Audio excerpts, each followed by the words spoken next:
Not all clients are created equally. Some of them will pay really well because they respect your time. And, those kind of clients are a joy to work with. All right. Others, not so much. They don't value your time. They expect you to deliver whenever they crack their whip.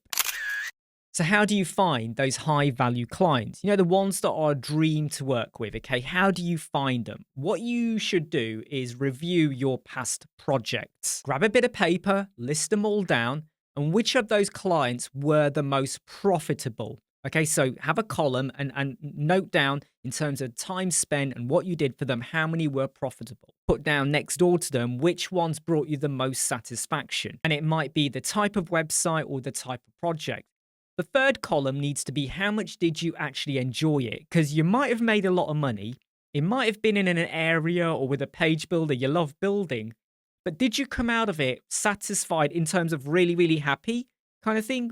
Did you like working with that client? Now you can start to analyze what you've put down there. So, what was it about the ones that you liked the most? Was it a particular niche area? Was it like e commerce? Was it healthcare? What was it about them? Once you identify those patterns with the ones you liked or you got the most return or, they felt like a high value client, you can try to start targeting similar businesses in that industry. So let's say you find you got a lot of satisfaction with e-commerce clients. When you're doing your marketing on social media or the kind of posts or blog post articles you write, you can try to tailor them more to the e-commerce audience. Think of it like fishing in a pond, right? It's a huge pond and you got loads of fishermen or whatever, but you know where to go because there's more fish in this particular part of the pond. And you can further reinforce this with regards to your portfolio and your case studies. So you might have built like 100 websites, but you got more satisfaction out of e-commerce. So you might want to demonstrate that more in your portfolio.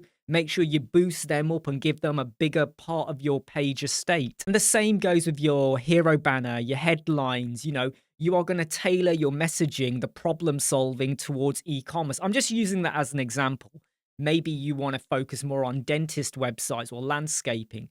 You're going to make sure that the messaging you put out there, the problem solving, what you're going to do for them, what they will get out of working with you when you build their website, it's tailored to the areas that you've identified as high value clients. This should hopefully lead to more high value clients who value your expertise and they pay very well coming to you. I mean, they won't all come to you, but when they eventually come to your landing page, they're going to look at your messaging and go, yeah, he's talking to us.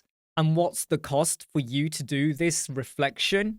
Zero, because you're just reflecting on what you've already done. So go on, take a bit of time and review your clients. What did you like? What did you dislike? What did you get back in return? How satisfied were you with what you delivered? You must have some favorites. We can't lie. We always do.